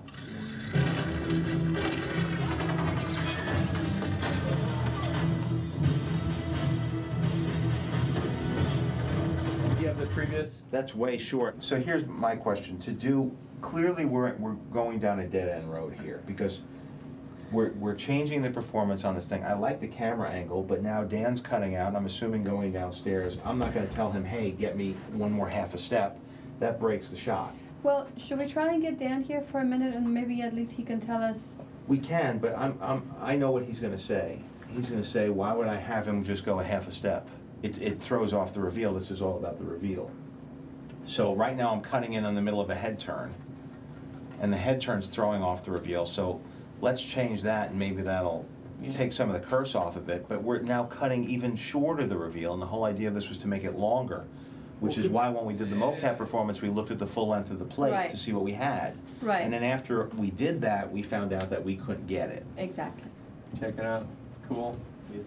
This stuff is looking freaking awesome. It's amazing. Yeah. That's a temp too. What? It is a temp. Really? Can we final it? So can we talk about? Should I put a mullet in there? You guys What like happens the if we final it? texture Does that- of you like the texture of the gantry? I love everything oval? about it. Yeah. Okay. Good. I love the animation too, all those pieces coming in.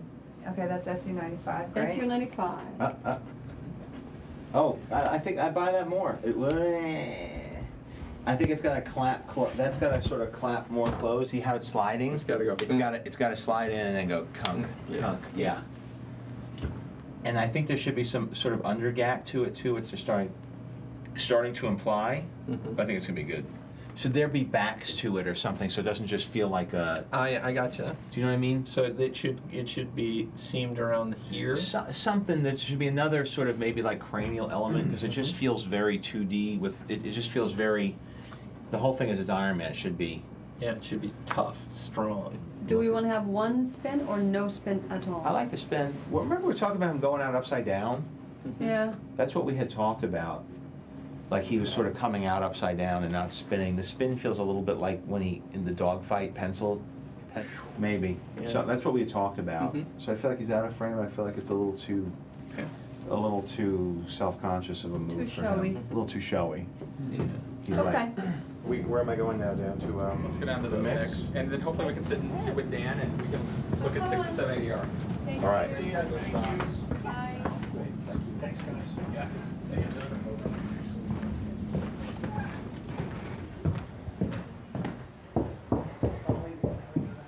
Been up here before? No. Your first time? Yeah. It is amazing. How are these posters? Yeah, he says this one here. Yeah. Bring that down. This one here. There's a little tiny room. And here it is, the Akira Kurosawa mixing stage. Let's see if he's in here. The sound.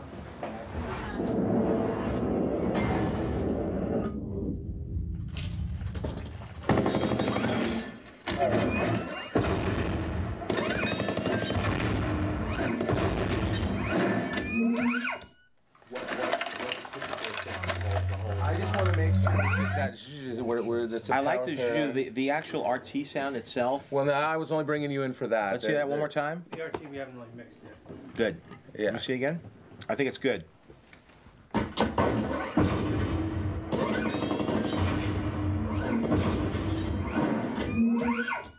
So those sound like servos, right?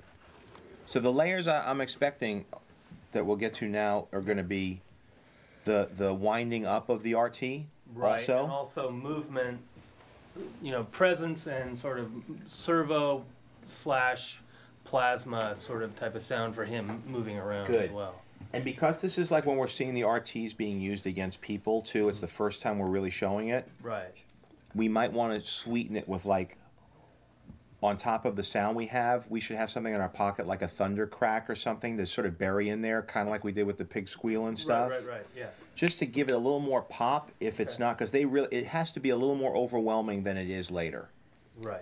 It has to have its own, like, signature, holy shit, this guy, it's like the first time Dirty Harry fires the Magnum. Right. It's got to really be a special one. And don't worry about consistency, worry about impact.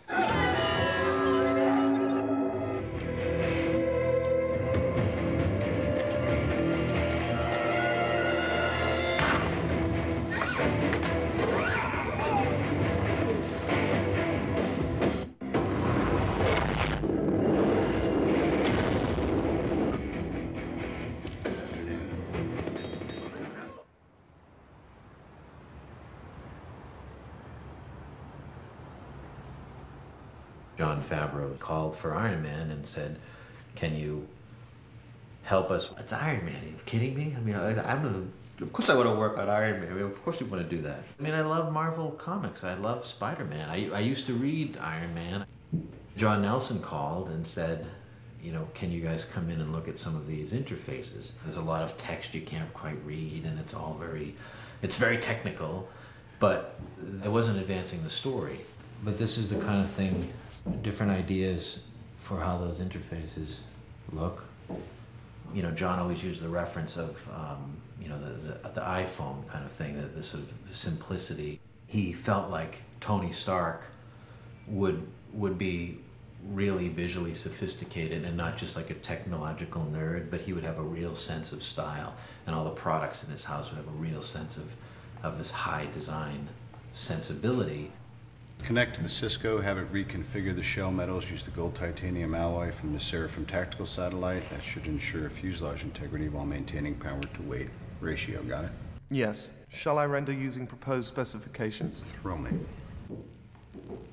So we want to show that the computer is processing something specific to that, whereas the interfaces prior, some of them, just looked complicated, but they didn't look specific to the story, and John was very specific about, you know, you have to hit this story point, even though it's a pan from one monitor to another, and you only have, you know, 3 seconds, I still want to get what's going on with those monitors. The beginning designs on the hologram. That's that. But then they let us work on the main title, and we came up with a ton of stuff. We had the idea of the title itself kind of forming like... As a company our size, we always like to put our best foot forward and get as much out there as we can, make a really good impression on the pitch. So, you know, we pitched a lot of different styles and a huge range of things, from, you know, the shiny, glossy kind of look to something kind of gritty and textural. When I'm involved in an effort of that scale, I always like to just do something completely different, knowing that those stand a great chance, but maybe there's, you know, an opportunity for something else. I had a board that had flying. The interface, he says, "I am Iron Man," and then the HUD display encases him, and then comes up around him, and then he takes off.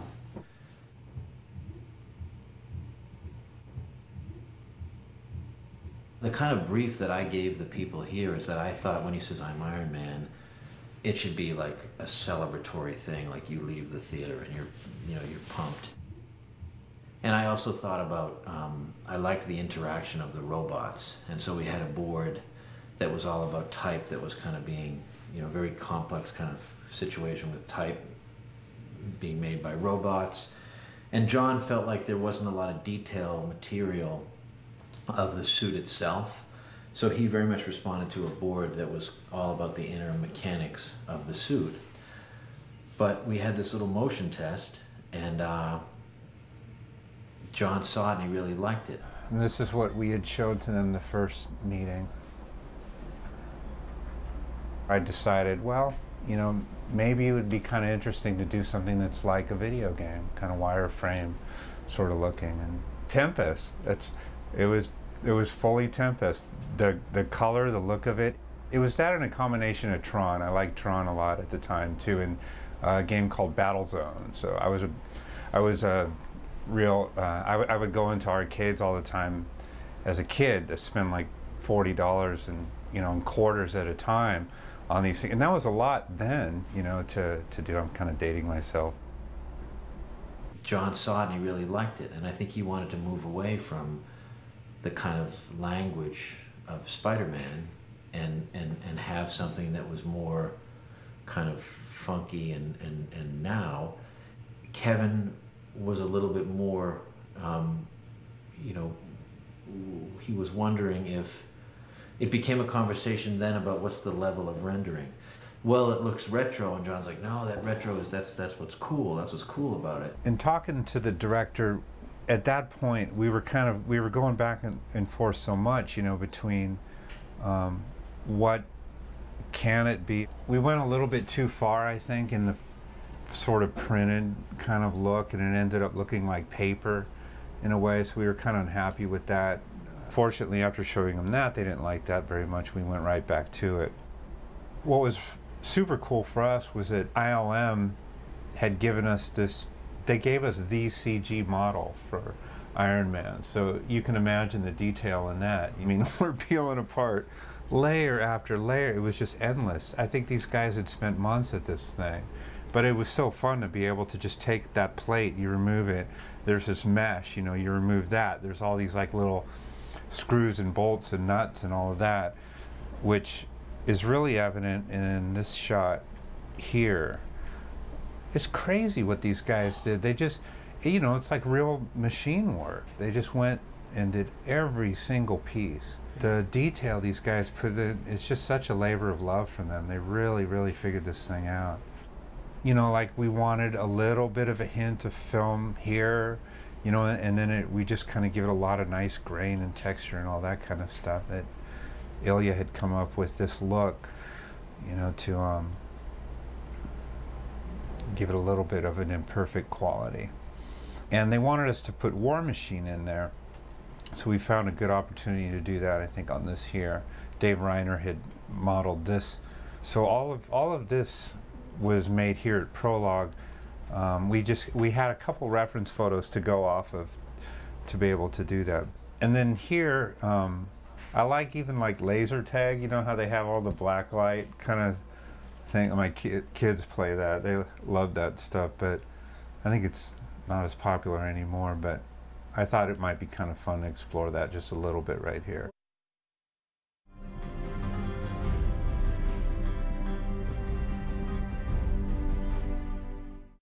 So here we are.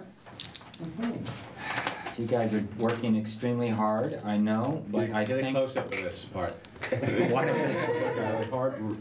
Working extremely hard, but one of the things that we do need to do is kind of formulate how we're going to finish now, and what is our task at hand to get this movie so that we can clearly have prints by the end of March. The one relentless thing, calendar-wise, is VisFX. That's the thing that once we run out of time, we're done. Right.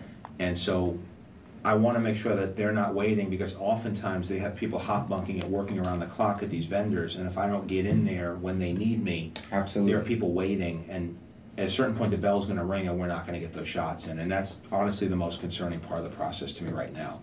As of today, we have 162 outstanding shots, out of which 22 were always the Gomera ones for March. Right. 21st. So outstanding is 140. The caveat, though, really ultimately is going to be Iron Man's voice, because no one's ever seen it actually as something that really works yet. Yeah. So it's like one of those things, it's just like your VFX. Until they work, they don't work, and it's like... and it could mean pulling out a lot of lines or adding lines and stuff like that. Yeah, the character of the film just is radically altered, so that's the one that he shared discovery that he'll have a lot to say about. Is it the same for Monger too, or no? Probably. Yes, it is. Because he hasn't heard Reel 4 yet, where you're actually... And maybe even Jarvis. Yeah, it doesn't really start till Reel 5, because we don't use Iron Man voice in First Flight. Now the space battle stuff, because it's such an important story point, and because there's so many moving parts between ADR, performance, robot voices, the effects themselves, the music, all the things are going to sort of come together and have to pay off in a way that I'm not completely confident in. A big thing that we're going to have to dial and understand as we see the shape of it in the cut and as all the finals lay in is the degree of ice that's on him. And that's going to be all Ben over there. And that's going to be something where I think we're going to be really dialing in and out more than we have with most of the shots we've been working with them. Once again, to be honest with you, Charlie, I just honestly think we're not going to, we'll need to go through that weekend, and I think just to get this thing mixed, just to get up to the playback on the 17th. I'm just. So you want to be mixing all the way through to the 17th. Well, I'm just being real with this pace, you know, of what we're trying to do and what's all going on here. Now I told him no soul patch on Rhodey in his Air Force one, but that one I think was already done. No, these are awesome. So how do we get them? They'll be toys. You'll be able to purchase them. Yeah, or I mean, I can send them to you, but they'll be like in the toy store. What are you talking about, Jeremy? Come on, you know what I mean. You know what I mean. Look at that one. The Mark I's awesome. Pretty great. Very cool. That's the best Monger. Yeah, isn't that awesome? He's sick. That's the best toy yet.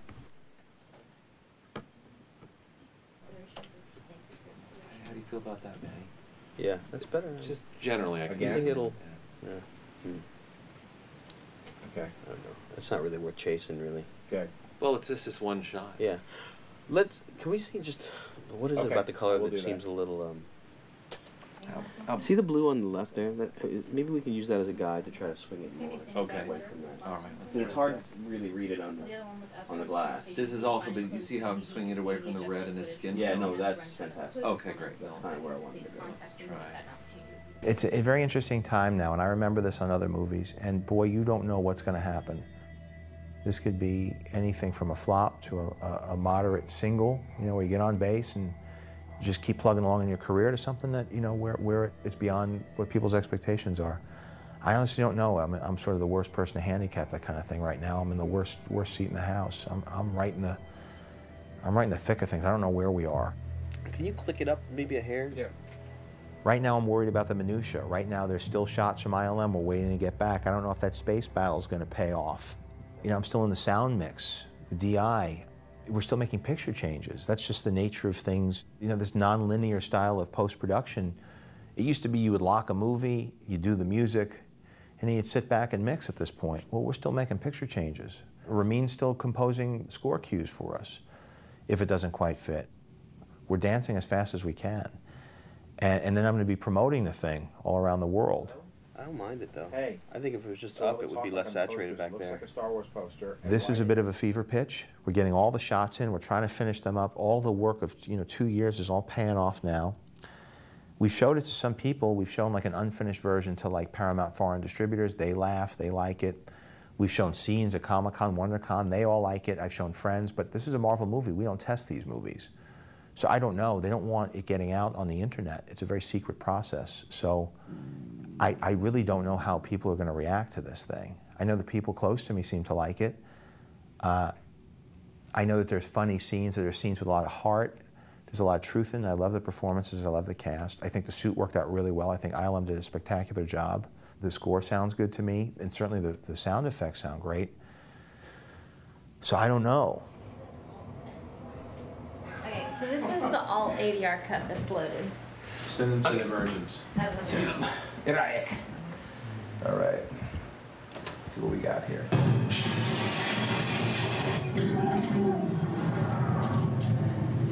How do you think the Mark I chess piece is going to hold up? The suit's at 48% power and falling, sir. That chess piece was never designed for sustained flight. Keep you posted. I've located this pass. Pepper. Tony! Tony, are you okay? I'm fine. Listen. Obadiah, he's gone insane. I know. Listen, you better get out of there. What am I looking at now? And he's Get out there right now. Understand?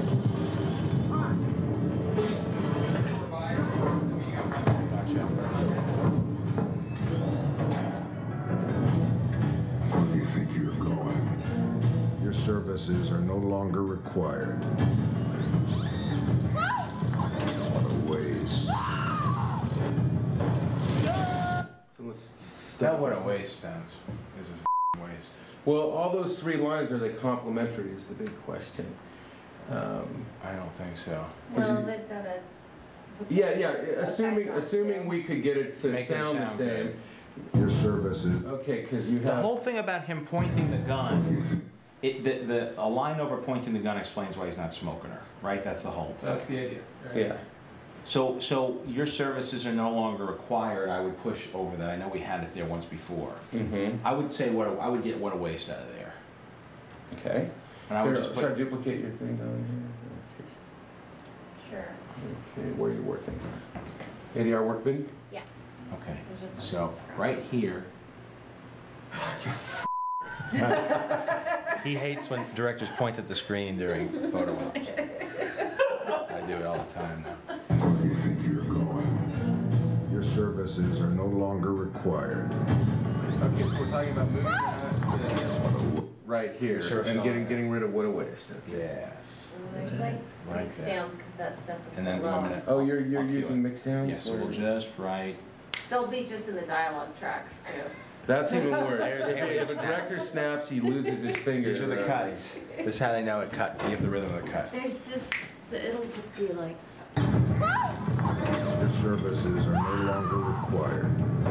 The only thing I think we could put in is a Pepper Potts before your services are no longer required to bridge that cut.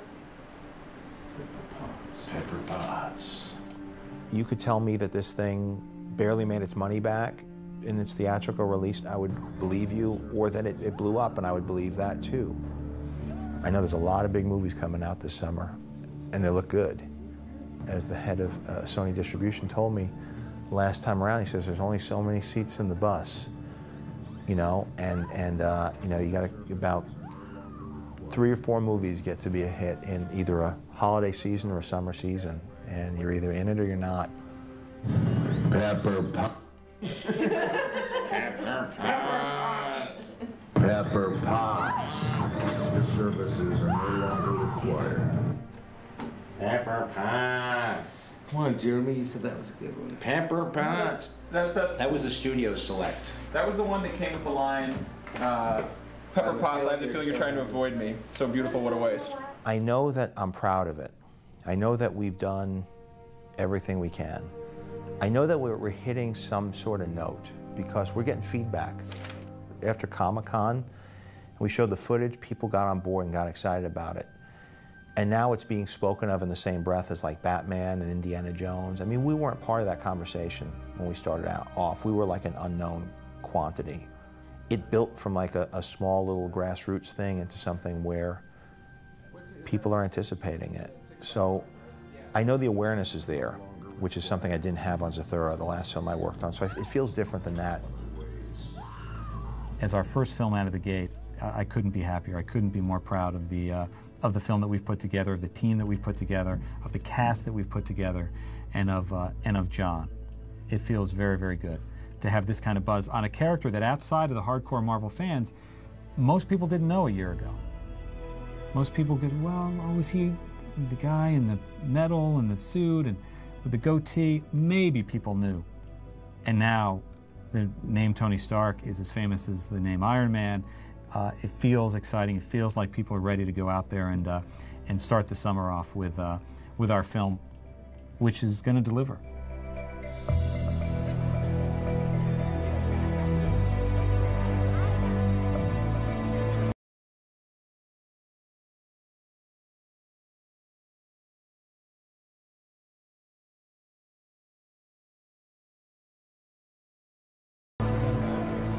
When the first one out, people seem to be, you know, ready for the thing. Let's see if that internet buzz translates to a larger buzz and an anticipation with the general audience.